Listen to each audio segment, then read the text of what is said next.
What's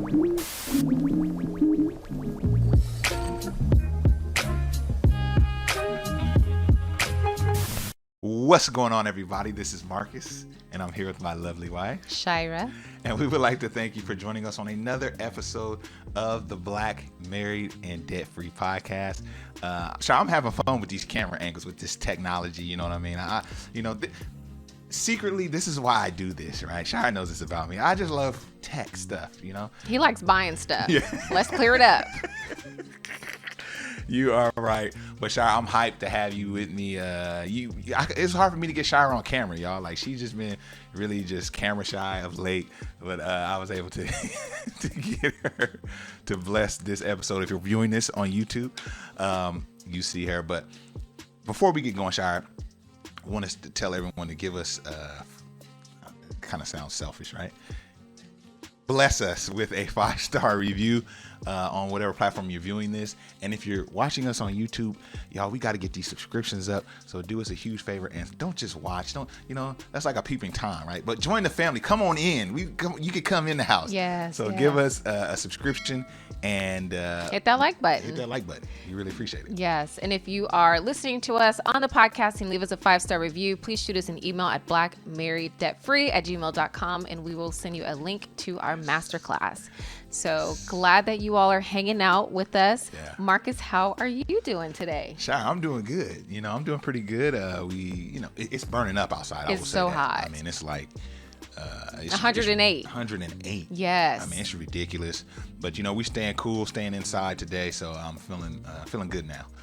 But I'm excited to talk about this episode today. We've asked you all to send us your questions, and we would do our best to honor them and either include them in the show, or in this case, it's gonna be the show, right? Yeah. This is such a good question. I thought, me and Shira thought it would be good to kind of touch on it. So let's dig right in on this question from one of our listeners. Yes. In regarding home equity line of credit. Yes. So as some background, Marcus was a guest on a podcast called Coach Carson. Yeah. Shout out Coach Carson, man. It was great. And I remember that was a podcast that I could not make it to.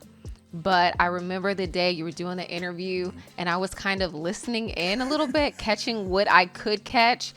And just hearing you talk and tell our story and dive into some areas that we don't always get to dive into was good for me to hear. And even since then, we've been getting a lot of emails saying, "Oh, Marcus, we heard you on Coach Carson." Right. And so we happened to get a question from a listener who also caught that Coach Carson episode. Yes. And they wanted us to explore it a little bit deeper. Yeah, Shira. So I know you got your notes, so you might be looking down on some of this. But yeah, let's kind of go through, his first of all, what situation he's in. Yes. And then his ultimate question. And then we're going to give I don't know what Shira's going to say. She don't know what I'm going to say. So it's going to be great. Right. So we'll see how this conversation goes. Yeah. But this is a couple living in Northern California. They have 2 children. They were able to buy a house a few years back before the market went crazy. And so they were able to purchase a 2-bedroom, 1-bath house for $135,000. And they currently owe $110,000 on that house. So that's awesome, right? To have a mortgage balance that is around $100,000, that is a dream for a lot of folks. So I think that is wonderful.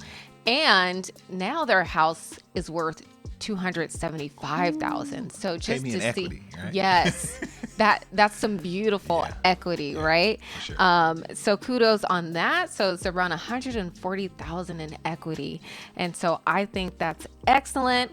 And like Marcus said, they're interested in getting a home equity line of credit, and it sounds like they were pre-approved for about $99,000. So before we dig deeper, Marcus, maybe you can just touch on quickly what a home equity line of credit is, and then we'll continue the story. Yeah, so a home equity line of credit, it literally is what it sounds, right? So your home has gained equity either by just the market appreciation or by you paying down the mortgage. And so now that equity can be tapped into through a few different ways, but this particular way is a line of credit where you go to a bank and your home is used as leverage, right? And you're able to tap into the equity that you have, and the institution will give you a line of credit. Now, let's say you have, in this case, I think, how much does he have? That's the equity. So he has $140,000 worth of equity. Now, a bank will only allow you to tap into a maximum of 75 to 80%. Sometimes you can find an institution that will give you 85%, but that's very rare. You can only use 85% of that equity. That's all that they'll allow you to tap into. Now, you personally can say, well, I only want to use 70% of that, right? So you can set your number. In this case, he has a line for $99,000. And the cool thing is it's a line of credit, an open line. So I can have $99,000, and the clock doesn't start on the repayment until I tap into it, right? And let's say I tap into it and I only want to use $10,000, right? Mm-hmm. That can be paid back, and now you're back at your normal balance of $99,000. Then you can go back again and grab another $10,000, and then pay that back, and then now you're back at $99,000. So it's really just that. It's a line of credit. There's another way to tap into your equity, which it would be not a home equity, but a refi, and that's where you're getting a check for the fixed amount, and the repayment starts on the day you receive the check. So to me, the line, there's a lot of more flexibility with the line of credit. So that's kind of why we chose that over any other way to tap into. Well, you say we chose it. We chose it some years ago. Years ago. Yeah. Yes. As you were sharing, there are a few ways that you can tap into the equity in your home. And so this particular couple, they're pre-approved for $99,000. Yes. And so they heard you on the Coach Carson. You're talking about real estate investing. So it's pretty safe to say that this couple is really interested in out-of-state investments. Yeah. But they also have a few debts that they shared with us. And so one of them was $25,000 remaining balance on a car loan. Another one is I guess it sounds like they had some credit cards, and so they consolidated that into one debt payment. And so the balance for that is $23,000. So just looking at the car and then their consolidated debts, that's $48,000 worth of debt. And then they have about $110,000 remaining on their home. Right. And so the big question that they asked, just straight out, was, would you suggest paying off our debt first before buying out-of-state rental property? And so that's a great question. Yeah. And then another goal that they have is really paying off that debt. Yes. And so specifically, they were concerned about the $23K of consolidated, credit card, or let's just call that consumer debt, right? Mm-hmm. And so before we dive into the story, there are a couple of unknowns. So we don't know their income. It sounds like they have stable jobs, yes. But we don't know their income. We don't know how much money they have left over after they pay all their bills. And so we're just gonna work with the pieces of the puzzle that we've been given, and just flesh out some ideas, some key points, maybe some things to think about, and maybe a recommendation. Let us see. Yeah. Okay. It's gonna be fun. Well, I think the first thing that stands out to me is that. For me, it's best to do a compare and contrast with my situation. So with us, we didn't have any car debt, consumer debt, or we didn't have a mortgage. So we were completely debt-free. Yeah, we were completely at zero debt. Yes. So that's something that to think about, especially when he's saying that it just made it. Help me, Ashai. What am I trying to say? What you're saying is, because there's debt, right? Yes. We don't know their income. Mm-hmm. And so we don't know that after you pay all your monthly bills, if you're back at zero, or if you still have a nice cushion every single month. And you're going to need that cushion if you want to get into investing. And then also just making it very clear that before we take out a home equity line of credit, we were completely debt free. Doesn't mean that you have to be completely debt free, but we are taking our experience into consideration. I think too, Shire, is I want to make this very clear too, because we get a lot of HELOC questions. Yes. A home equity line of credit as soon as you use it, it just becomes another bill. Yes. It has interest rate. Shire, we're gonna get into what the interest rate close of the market Friday. The interest rate on the line of credit was 4.27. Yes, and it ranges, right? Yeah, it ranges. So It has a range of 1.99 to 7.24. Yes. So keep that in mind. Like, that's going to be another bill that you're going to have to manage for however amount you actually take out. And so for us, it was very important that if we're going to do this, essentially if we're going to go into debt, right, or create a debt, we would only do it for something that would be able to cash flow the amount of the monthly debt payment plus some. Right. And really, when we took out the home equity line of credit, our initial goal was to get that large lump sum. How much was it? It was 125. Okay. It was to essentially do the BRRRR strategy. Yes, that's where I was going. Right. So we wanted to, take that large sum, buy a house for cash under market value, using the home equity line of credit, get it cash, and then eventually, we were trying to. That's the problem. We tried to get rid of that R in the BRRRR. We didn't want to refurbish the thing, but in BRRRR, it's buy, refurbish. Next one. I wasn't even gonna go through the BRRRR. I was gonna say what I was thinking in my mind. We didn't even know it was a strategy. It was a Shire strategy. Yes. At the time. So basically, buy the house cash under market value, because cash gives you that leverage, right? And so then after we bought the house cash, since we would theoretically buy it under market value, we would get a mortgage on it, like a regular traditional 30-year mortgage.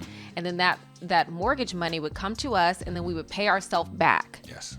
And then we would pay that HELOC off, and then we would repeat it. Yeah. So there's a repeat R in your BRRRR. So that was really the mindset that we took, and that was our initial strategy. We didn't do that. Like, we ended up not doing that. Yep. Like, we never took out a 30-year loan on the house that we purchased cash. And so instead, Shire, what we did ahead. do was we were going to hyperpay the HELOC back. So instead of paying it all in lump sum, our goal was, we're just going to attack this thing with the rent. With the rental income from the rental property that we buy. We said we're going to take that, and because we already there's more than enough to pay down whatever the monthly is, and with the extra, we're going to put that on it too. Yeah. Put that towards, the principal balance of the line of credit. Yeah. And so our goal was still to pay that thing off as quickly as humanly possible. Yes, and I think our term was for 20 years, and that's pretty standard depending on who you go with.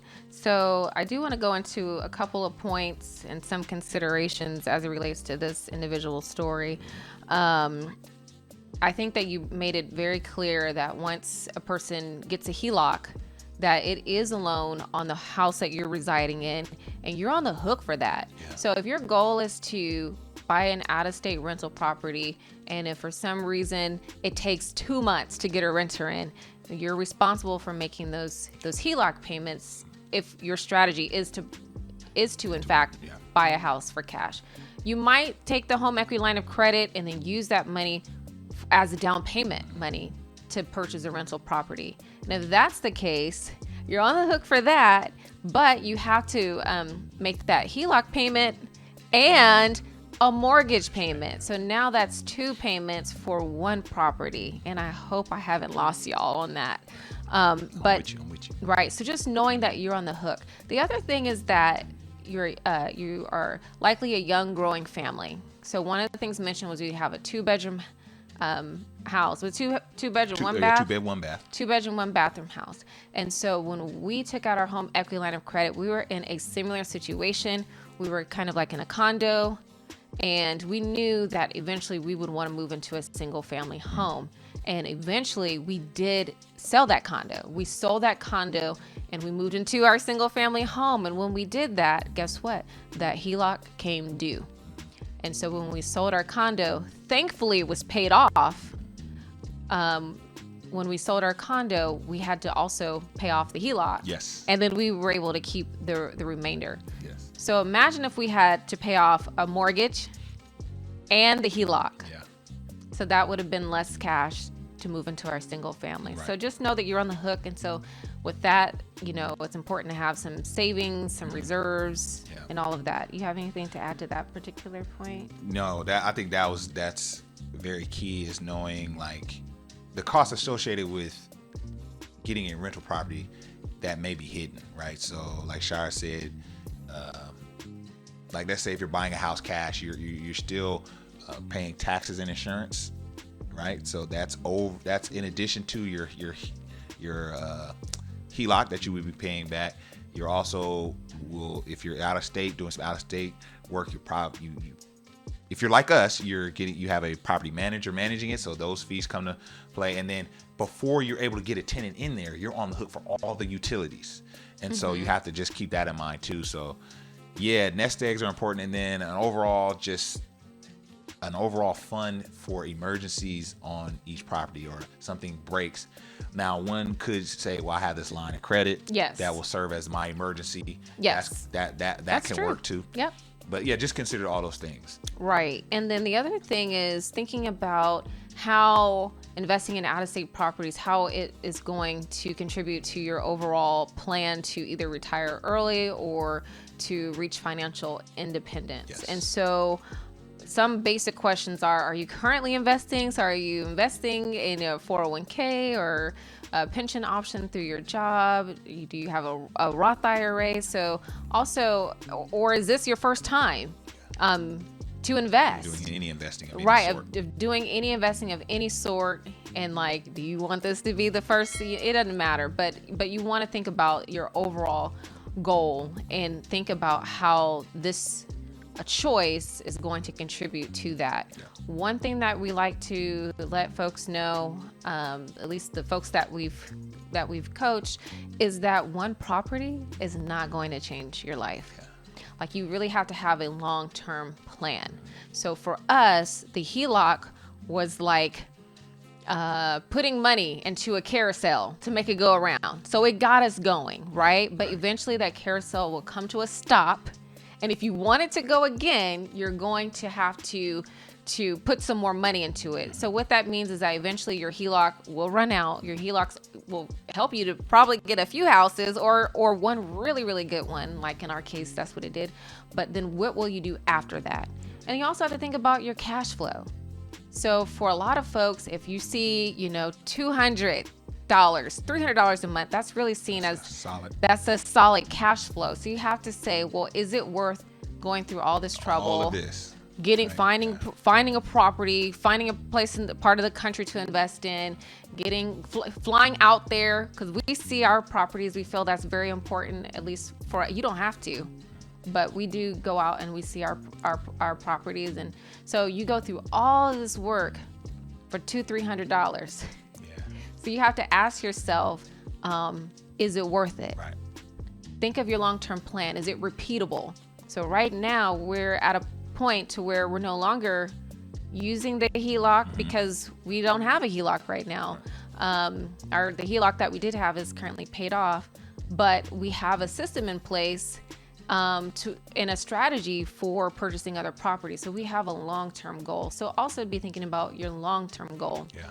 And since they want to buy out-of-state property, I don't know where in the country they're thinking about purchasing property, but that's another factor as well. Yeah. And then another thing that I think is really cool is that they're already homeowners. They have a 2-1. And so some folks would you consider eventually renting out that place and moving to something bigger while maintaining that property instead of having to sell it to pay off the HELOC and then transition into something new? So I think that they're really at a pivotal place in their financial journey and their walk, and that they have some big decisions to make. But I think, like, just looking at it for face value, you're a homeowner, you have a solid career, you'll around $100,000 on your home, like that's such an awesome blessing. Yeah. And so your debts are not crazy. Your debts aren't crazy.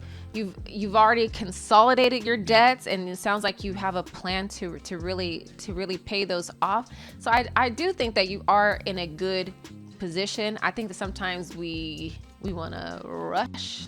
I'm not saying that they're rushing, but But I'm glad that you're thinking about your financial future in ways that you can build passive streams of income, because that's critical. Yeah. Like if you don't have passive streams of income, be prepared to work forever. Yeah. So it is quite necessary. So let me ask you this, Shai. So would you in any instance use a line of credit to pay off debt or to get rid of some of your debt? Does that sound like something you would do? I think that if you use a home equity line of credit, so say they use their home equity line of credit to pay off their $23,000 debt that's consolidated, guess what? They've just transferred the debt from one I don't even know what to say. From Peter to Paul. From Peter to Paul, right? Because if they they pay off the $23,000 in debt using their HELOC, then they owe $23,000 to their bank that provided the HELOC. So it's a trade-off. You still owe it. The debt doesn't disappear. You still have to pay it. Right. So one of the things they could be considering is the interest rate. But if they have their debt consolidated, I don't know the interest rate on that. So it's hard to say whether or not it's a good idea, because I don't have that information. But it is, you're just transferring debt from one place to another. The debt doesn't disappear. You still have to pay it. Let's file bankruptcy. But anyway, I don't even know if that's an option for you, because I'm not sure what the debt is. Yeah. I think I just wanted to touch that just in case that was something they were thinking of. I wasn't sure. And so they're also the ultimate question,